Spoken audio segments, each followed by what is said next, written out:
Good evening. Good evening. This is yours truly, Reverend Gregory Isaacs, coming to you from the Church of the Nazarene, as well as Issachar Consultancy Services. Special good evening to Reverend Ryan, District Superintendent of our Nazarene Church. Special good evening to all his assistants, his zonal superintendents, North, East, South, and Tobago, and to all my ministerial colleagues and to all my service colleagues in the business of psychology counseling and providing psychological support to our clients and our customers. Today is a very, very special day. Every day is special, but today is special because I'm alive. Today is special because I've weathered some storms and I feel good about today. Amen. I feel good about today. Today is special because I can count a few good friends in my circle, and those are the things that makes me happy. So today we're talking about you and your health. I'm not limiting it to mental health because there's a lot of emphasis in the last 6 weeks, 7 weeks so on mental health, which is good, but I want to focus on health in its totality because too often I have found, I have heard, I have seen that we talk about mental health as though it is separate from your entire health and wellness. And then we go to the hospital or we go to the doctor and we talk about our health, our physical health, as though that is separate, and then some of us, we go to church and then we talk about our spiritual health, and then those of us who married in love and courting and dating, and we talk about our marital or emotional health. But let me say this. Let me say this one time. Your health is your health. Your health embraces, overarches all of these various aspects, whether it be mental, social, spiritual, physical, emotional, sexual, whatever. It embraces all of this. So when I am talking today about health, I am talking about your entire being. The parts that you see, your physical self, your arms, your legs, your face, your head, your stomach, your chest, as well as those parts you don't see, your brain, your heart, your lungs, and all of those other internal organs that make you live and keeps you living. Okay? So I want to focus on that aspect, the entirety of health. Okay? So that we don't misunderstand and we don't treat health in an unbalanced way. I want you to understand health in a very balanced perspective. Okay, very, very important. Last night at our church Bible study, we spent a lot of time talking about mental health, which was very informative, very instructive, very good, but we focused on mental health. That was the focus. And that is good. That was good. But today I'm focusing on all of your health, whether you're 60 plus like me or whether you're 25 plus like how I used to be, and every one of those age groups in between. Okay. So it's very important. First, let me say, let me put up this banner here. Let me say first and foremost, and you could read with me, those of you who have eyes to see, some lifestyle choices, and you can underscore lifestyle choices, can make a big difference when it comes to your mental and physical well-being and the quality of your life. Some lifestyle choices, that means things you choose to do, decisions you make for yourself, unforced, those can make a big difference when it comes to your mental and physical well-being and the quality of your life. I'll give you two examples, two contrasting examples. Okay? When you, as a young teenager, your parents invest in books and uniform for you to go to school, and you go to school, that's your choice. And you make a decision to follow the rules, go to the classes, listen to the teacher's instructions, follow the guidance. That's a choice you will be making over and over and over for the duration of your school life. When you make that choice, okay, you are more likely, okay, you are more likely to succeed in your secondary education.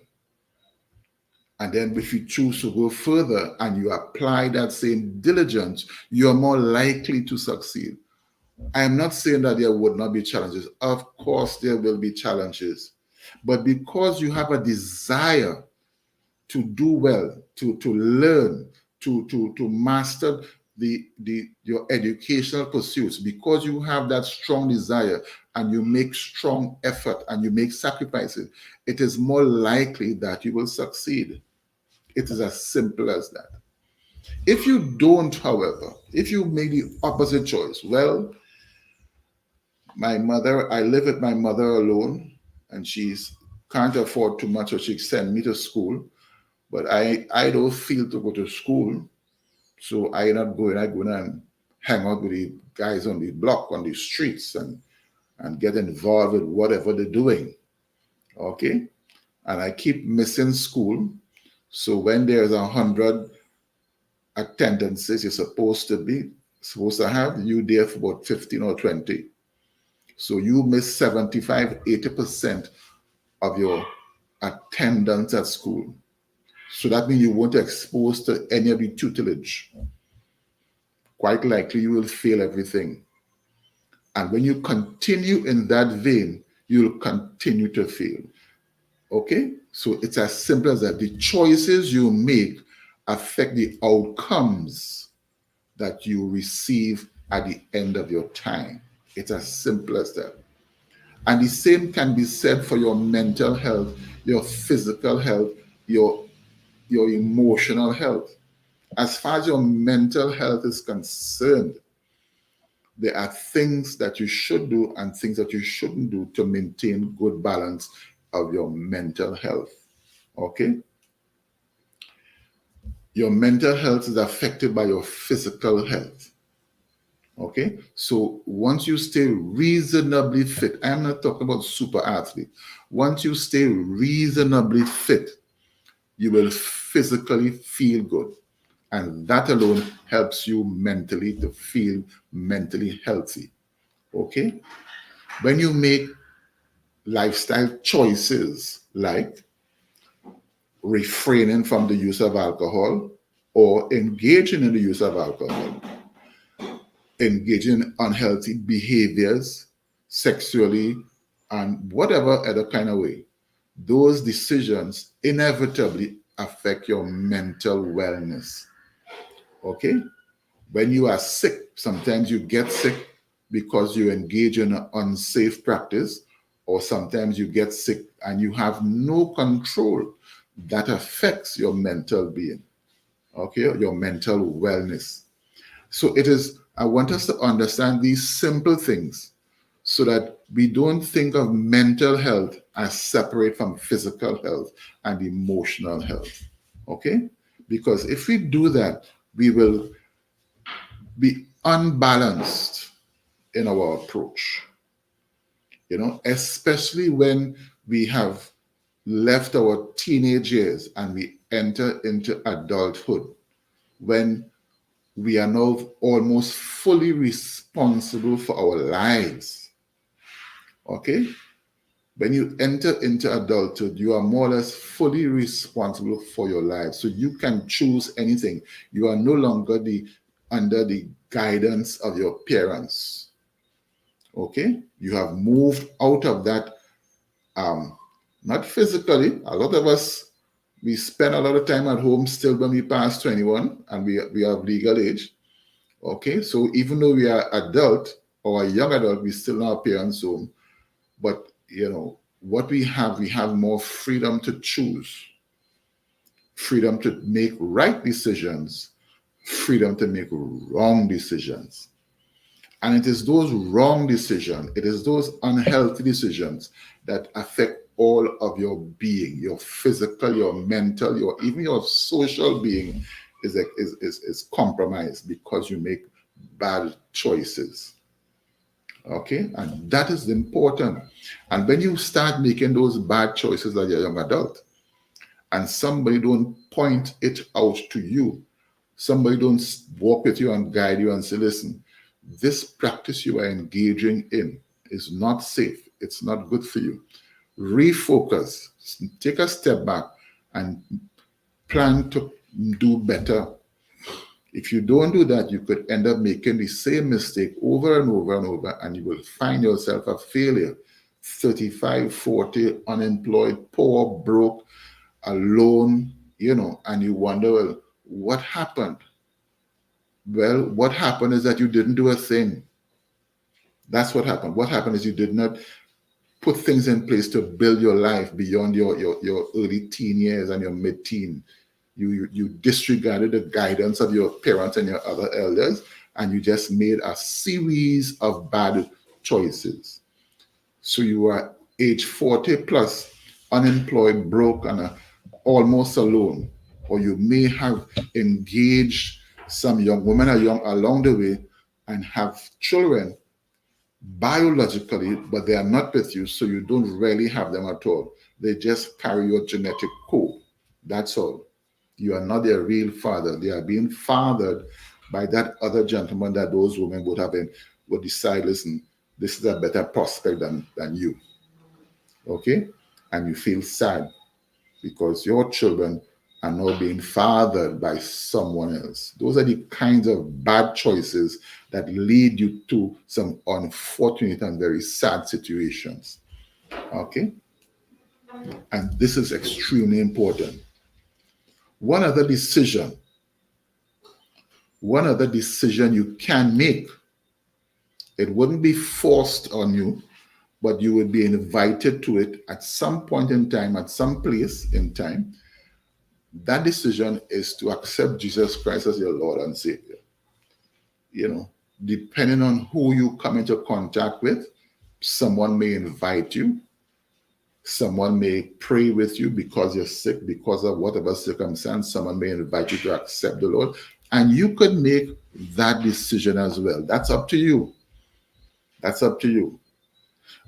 However, when you make that decision, it's a significant opportunity to make a significant change in your life.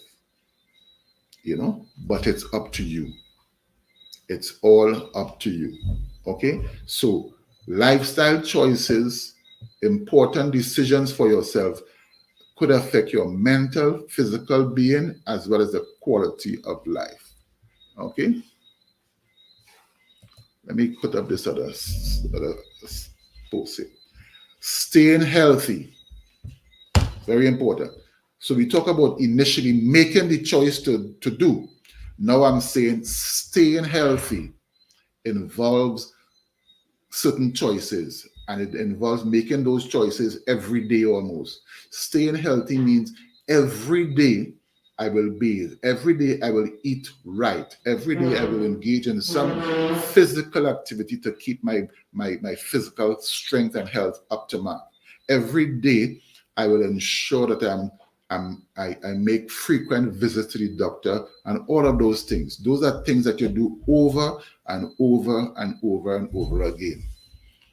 Some decisions you have to repeat every single day, every single week, or whatever. Okay?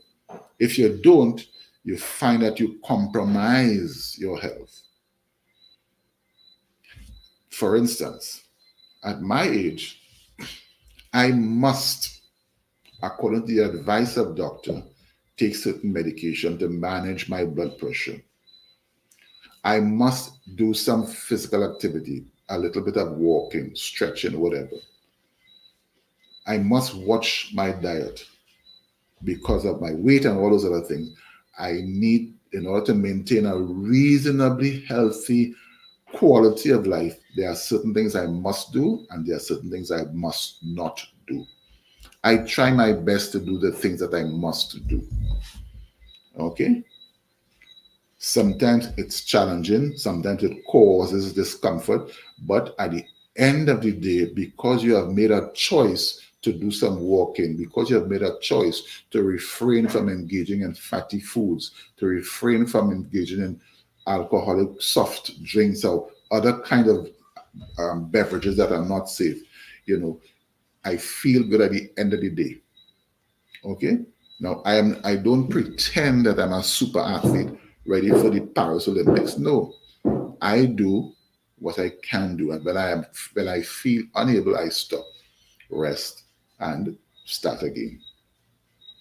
Okay, that's my decision because I want to live not just one day for tomorrow or the day after. I want to live a few more years. I talk to the Lord and I say, Lord, you gave me 60 plus. I'll be very grateful for another 20 plus, I'll be very grateful for another 20 plus. And I'll be very thankful as well.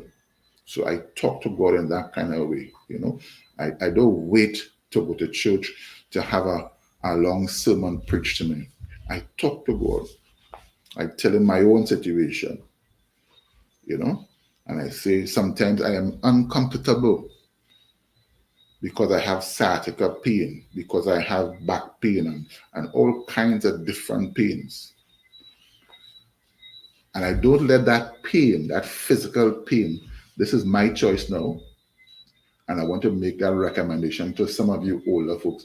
When I have that physical pain, I don't use it as an opportunity or an excuse to be gloomy and despondent. I use it as an opportunity to entertain conversation with God. I say, Lord, this pain getting a little more uncomfortable than before, and somehow or the other, I might pick up my phone and see a video how to do a stretch, how to do something, and I try it and I get some relief. Or I just get up and take a walk or whatever, and I do something. But it's a continuous engagement, continuous relating to my God, relating on a continuous basis. Okay? That is what we must do. All right? So that I am advised by my doctor. I go to the hospital. I have a clinic card. I am part of two clinics in the hospital. So I go there. Okay? And I follow the advice of the doctor. I take the medication, even though, to be honest, I feel, whoa, it's too much. 6 and 7, 8 tablets every day. Sometimes I feel I need, but you know what? Common sense says, listen, that is going to help you. Okay? So I've made choice, healthy choice. I make a choice to stay healthy, and that involves taking the medication, that involves taking the advice of the doctor. A good friend called me yesterday evening, advised me, listen, make a salad with some mango and some green apple and pineapple and substitute that for a meal. And I say, yes, I will do that. So I have my green apple, I have my pineapple. Unfortunately, I checked the pineapple I bought was a little too green, so it had to stay a bit. So I have to go out tomorrow and get a riper pineapple to cut up. I boil fish for lunch with some vegetables. So I choose to forego certain high fatty foods and certain sweet foods because it is not good for me. That's my daily choice. And we have to understand that. And I'm speaking now to the elderly folks. If you don't make that decision to stay healthy, you will not be healthy. Okay? Thirdly, make preventative care a priority. What is preventative care? First of all, going to the doctor periodically, whether it's once a month you go to the clinic or every 3 months you go by a private doctor, whatever. And you do your checkup and they check your blood pressure, they check your heart rate, they check this and they check your circulation, all the things the doctors do. I'm not a doctor. Make preventative care a priority. Okay? So if it means going by a doctor 3, 4 times a year, you have to do that. If it means going to the clinic because you can't afford private health care, go to the clinic, go to the public health center. It's free. Your taxes pay for it. Take advantage of it. And I could advocate, listen, there are good doctors there. There are good nurses there. You will have to wait a while because the numbers are large. That's okay. But they are there and they will help you. And if you make a point to be courteous to them, you know, if you make a point to be courteous and stand in line and wait your turn, generally they will treat you good and they will respect you as an older person and they will take care of you. And I'm talking about 15 plus years experience with the private, with the public health offices. I make it a point to be very courteous to the nurses, to the doctor. So when they see me and I say, Doc, this is my condition. I feel this, I feel whatever. That doctor responds to me. Of course, there are the odd occasion you might meet one who is a little bit rough around the edges, some of the young people. But I don't let that worry me. I am interested in me. So I ask a question, young man, please assist me as I feel this significant pain here, this discomfort. What you want me to do, I know it's good for me, but it is causing me real pain. Is there some other way I can work around it or some way I can just, whatever. I don't get vexed with him and stomp and cuss up and no, no, no, no. I need that doctor's help. So it's a matter of engaging those people who are there to help you. That is extremely significant. So make preventative care a priority. Don't let 6 months pass and you haven't been to your doctor, you haven't been to your clinic, and you're over 60. That is ridiculous. That is ridiculous. And even your emotional health, okay? Your emotional health, those relationships you have with your friends, those relationships you have with your spouse, with your children, with all of those people who care about you. Make it a point to engage these people. Okay? Make it a point to ensure that those relationships are healthy, are sound. Make time to have fun and laugh, you know. If you have grandchildren, make time to go and spend time with your grandchildren and play with them and have some fun. That is good therapy for you.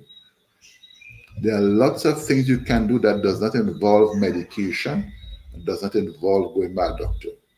Simple thing as spending, even if it's 1 hour or half hour a week with your grandkids, playing with them and having fun and talking and chatting them up. That's good therapy for you. Okay? These are the simple things because too often, especially in this period when we emphasize in mental health, we treat mental health as though it's something distant or something apart from the rest of our health and wellness. And we must not do that. When we do that, we put ourselves at a disadvantage. Simple thing as getting up at a reasonable time, going and take a bath and clean yourself and pamper yourself with some shampoo and creams and whatever else. That's good health. That's good mental health as well. When you feel good and you smell good and you put on clean clothes, that's good for your mental health. So, as I wrap up here, I want us to focus on the little things. I want to focus on little things. Of course, there are times when you have crises. That's a big thing. You may suffer some major injury. You may suffer a heart attack or some significant whatever, and you have to go to the hospital and spend time there. That is different. That's a whole different ballgame. I am talking about the simple day-to-day things that you can do to make yourself or keep yourself healthy. You must have a couple of really good friends who you can talk and laugh with and have conversation with, you know. Talk a little bit about politics, you know, make joke about the what's happening in the American political scene, and you laugh and you talk and you have some fun, and you know, right now in our local scene we have all of this crime of those 16 murders last weekend. That's a topic for discussion. Talk about it. Don't use it to get vexed with the government and to get vexed with the police. No, but you can talk about it sensibly and ask yourself and your friends, you know, what is it that we are doing or we can do in our own neighborhood, in our own community, to prevent these kinds of really, really horrible circumstances coming upon us in our communities, in our situation, you know. Talk about, make joke with your friends and laugh and have some fun, you know, so that even though you might want to talk about the crime situation, don't let that be 100% of your conversation. Talk about something that makes you laugh and feel good too. You know, the birth of your grandchild, or your grandchild's birthday, or your big son or daughter's birthday, or whatever occasion, anniversary. You know, talk about those special occasions that make you feel good. You know, share those special moments with your friends in your neighborhood, you know, and so you can laugh. You know, you're standing by your gate and you say, Neighbors, how you going? I haven't seen you these last 2, 3 days. What's going on? You know, and, you know, maybe she might tell you, well, I wasn't feeling well and I just slept in for a couple of days and my daughter was taking care of me, whatever. And then you start that conversation, you show concern for that neighbor, and you show, you know, some effort to help make her or his situation better. So you continue, you work on that friendship, you work on that relationship. You know, there, your cell phone. Make your cell phone useful in building camaraderie among the people you know. Your cell phone shouldn't be just to, oh God, what did Prime Minister say? Oh God, the President of America say? Oh God, what happened there with Trump? Oh God, what happened there in Ukraine and this other, all those bigger countries outside there? You know, you want to hear all the politics and all what happening, and you're anxious and you're upset. That is not going to help you. But make your phone, your WhatsApp, and your other communication applications, make it your friend. Engage people that you love. Your children who are living away from your home, call them once, you know, if it's once every 2 days, and have a brief conversation. Don't call them too often to bother them, but just enough to keep them engaged and let them know that, hey, I'm missing you. I'd like to know what's happening. You know, when you're coming over for lunch, when you're coming over, you know, have those conversations and build that rapport. Okay? So as I close, I want to end with my beginning. Okay? I want to end with my beginning. Some lifestyle choices make a big difference. A big difference when it comes to your mental, physical well-being, as well as the quality of your life. Lifestyle choices, that means choices you make for yourself. Make good choices. That's my word for this evening. Make good choices, and you will enjoy a better quality of life. You may not be a super athlete for the Olympics, but you will definitely enjoy a better quality of life. So, good evening again. One more time. We're out of time, and I just bless you in the name of Jesus. And I encourage you, make good choices for yourself, good lifestyle choices. Blessings and good evening.